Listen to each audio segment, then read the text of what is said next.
What is your plan for pampering? Welcome to 6 Weeks to Wellness with Jan Fitzpatrick, brought to you by inVibeHealth.com. My name is Dr. Mark Kosman. Jan, what are we actually talking about today? Well, today we're going to talk about what feeds your mind, body, and soul, and how to put that into your schedule.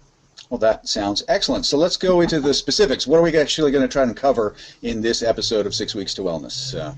Well, we're going to first figure out what's important to you, take a look at that. What would it take to accomplish that, just generally, and how can you put that into your schedule so that the most important things, or the things that you think are most important, get done first. Well, that sounds excellent. Sounds like we're going to get some good information here, so let's dive in. I've rolled up my sleeves. I'm ready to go. So we're talking about planning for pampering, planning for taking care of yourself. Your audience certainly should be doing that, right? And so let's start with when you're working with a client, when you're trying to get them to focus on what's important to them, how do you go about that process? What's that look like for someone you're working with? Well, the first thing to do is really look at what is their life like now, how do they spend their time, just in general ways, and what would they like to do differently. Mm-hmm. And in that finding out what they would like to do differently, then we figure out what it would take, possibly, to get those things into their lives. Now, why is this topic even important for your audience? When we're talking about planning for pampering, clearly you're bringing this up for a reason. Are people failing to plan to pamper? They're just not taking good care of themselves? What's up with that? Well, most of the time, women are responsible for the family, for the household. Many have a very demanding career. And at this time of life, women 50 and beyond, those things have shifted just a little bit. And that maybe their children are gone, their parents are actually needing them more. Mm-hmm. Maybe they are experiencing an illness, or their spouse is not well, or maybe there's a career change, or possibly relationship changes or divorce, separation, those kinds of things. And when those things start to become, because they're very important and they're very significant and very stressful, you really need to have a balance with that stress. You need to, here's stress, here's pampering. In order to find the balance, kind of stay on that fulcrum in your life. And as much as you put out for others, you have to do for yourself to keep yourself in balance. Right. So at this point, you figure it's about time that you start moving yourself up into the line of priorities, right? You've done your time. You've been the caretaker maybe for a long time. How about being a self-caretaker? That's where we're getting at here? Yes. Yeah. Okay. Yeah. So absolutely, it's time to put what's most important for you up front. So let's talk a little bit about, you say help you accomplish what's important. Mm-hmm. What can we give in terms of tips and strategies to your ideal person here that you want to work with in terms of doing this? How do they get these priorities in place? We just take a look. Is it related to your health of your body, health of your mind, or health of your spirituality? And what would get you where it is? Let's say just for travel. Travel seems to be really a fun thing to do for women over 50. It could either be let's get out, let's go see things, trips we've been putting away, wonderful trips we'd like to take with our spouses or loved ones, or even travel's a spiritual opportunity. Mm-hmm. How would you do that? Who do you contact? Who do you trust to take you on that particular journey that you want to go on? And we can take a look at some of the resources to help you find that trip that you want to take. So it's really building a plan, right? It's first making the decision about what's important to me, and if travel, like you say as an example, makes it to the top of the list, then let's start breaking this down and building the plan of action that's going to make this actually happen, rather than being a pipe dream or being something that I fantasize about, right? Okay. Yeah, and for me, getting into kind of making a biggest change was I took a look at my posture.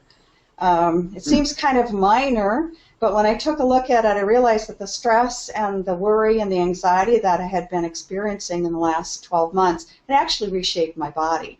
So what I wanted to do is, I remembered when I was a child, and I had great posture. How did that feel? How did that look? There's a lot about physiology and affecting your thinking. Well, it goes the other way, too. And I wanted to reverse all that. Yeah, absolutely, yeah. So I started to figure out and try things that I thought possibly would improve my posture. So this is literally about consciousness raising, right? It's about raising your priorities into your consciousness so that you're targeting the change that you're trying to make. And so in your case, even posture makes perfect sense. I mean, if I decide, hey, I want to make this shift, then I have to tune into my posture and be aware of it and keep it in awareness. And by holding it in awareness, my posture is gonna respond, right? Yeah, we can do it, the self-awareness, and then what practices are there, help and resources are there to help you do that? For me, it's yoga, Pilates, dance, taking walks, and doing other things like acupuncture, marma point massages in general. There you go. Yeah, anything that would help me to stand taller. And I found that as my posture has changed, my thinking has changed, and I'm actually gained a little more self-confidence. Yeah, your energy changes. Even what you wear, I've noticed. I mean, so I've noticed that what you wear affects your posture. I don't know, have you ever noticed that? I mean, when you dress up, you kind of hold yourself differently than when you're wearing jeans and a T-shirt. I mean, it's so these subtle things make a big difference. Yeah. So let's talk about the third kind of subtopic here that you talked about. So how to fit things in. I mean, that's a big issue for a lot of people. I mean, in terms of, so what do you recommend when you're talking to someone to help them make sure their priorities are truly getting into the schedule and not getting second thoughts and therefore not making it into the schedule? Well, we could kind of back it up too and say, how do you go about it? You have these important things, which I'd call the big rocks. And years ago, gosh, it might have been about 15 years ago, there was a fellow who told a story at one of the seminars I attended. And he had and I'm sure you've all heard this, or it's familiar, at least part of the story, is he had 4 jars. He had a jar full of large rocks, a jar full of river rocks, which are smaller, one with sand and one with water. Right. And we were challenged to get everything in the jar, which could be your schedule, of course. It's exactly, that's right. I think Stephen Covey did one of these once. Yeah, exactly. This could have been from him. I'm not sure. It's kind of all over now, all over the internet at this point. But it's a very powerful teaching story. Yeah, and the teaching story is we all had ideas of how to get everything to work. And basically the secret is you have to put the big rocks in first. Then the little rocks fill in the space, and then the sand gets in all the little crevices, and the water goes everywhere, so everything fits. You have to decide what your big rocks are. Right. And sometimes that's the most difficult. It is, but what's funny about that story is when I heard that story told, was how some people got the moral of the story fundamentally wrong. So because the person doing the demonstration says, so what does this teach you? And the one person says, it teaches me that I can really cram everything in. And he said, no, that's not the point at all. It's not about trying to fit more things in. It's about putting the right things in first, because if you put the other things in first, the big rocks won't fit, right?